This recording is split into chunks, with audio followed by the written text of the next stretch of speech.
Pemirsa, Kejaksaan Negeri Sidoarjo menyita uang barang bukti dugaan kasus korupsi dana bantuan pihak ketiga kepada pemerintah Desa Entalsewu.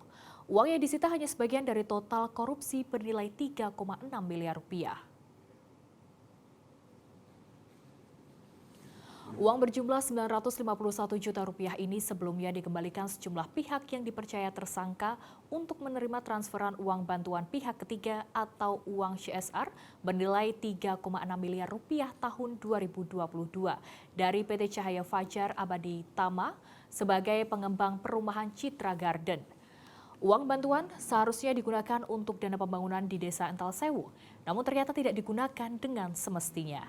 Sebagian uang itu bahkan disimpan di rekening pribadi serta di rekening sejumlah ketua RT dan RW atas perintah kepala desa. Dugaan korupsi ini telah menyeret Kepala Desa Entalsewu S dan Ketua BPDA sebagai tersangka. Perbuatan mereka menimbulkan kerugian negara sekitar 2,3 miliar rupiah. Kejari Sidoarjo meminta pihak-pihak lain yang menerima uang tersebut untuk segera mengembalikan sesuai dengan ketentuan. Nantinya, dana ini akan diproses melalui masuk ke APBDes dan diperuntukkan bagi pembangunan desa.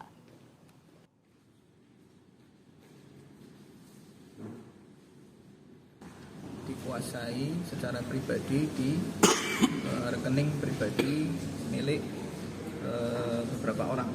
Tentunya atas pengetahuan dan perintah dari kepala desa yang mana sudah kita jadikan tersangka.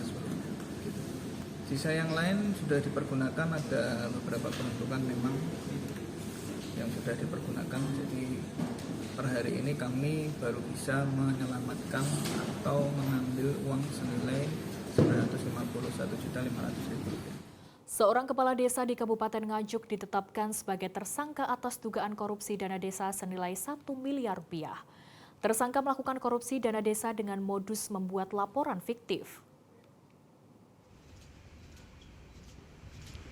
Kepala desa yang ditangkap Kejaksaan Negeri Nganjuk ini adalah Y, Kepala Desa Dadapan.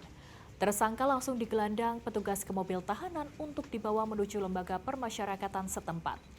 Tersangka sebelumnya ditangkap dan ditahan setelah diduga melakukan tindak pidana korupsi dana desa tahun anggaran 2023 dan 2024. Berdasarkan dua alat bukti yang kuat dan hasil audit, total kerugian negara mencapai 1 miliar rupiah.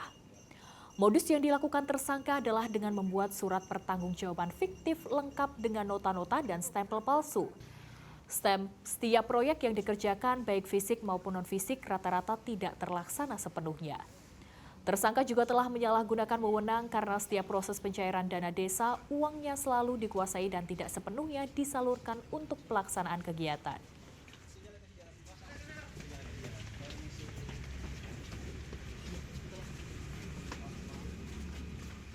Modusnya, pencairan yang telah dilakukan oleh perangkat setelah cair dari Banjartim, anggaran tersebut tidak langsung diserahkan semuanya kepada pelaksana kegiatan. Anggaran tersebut dikuasai oleh YT dan dipergunakan untuk keperluan-keperluan di luar kegiatan pembangunan desa. Jelajahi cara baru mendapatkan informasi. Download Metro TV Extend sekarang.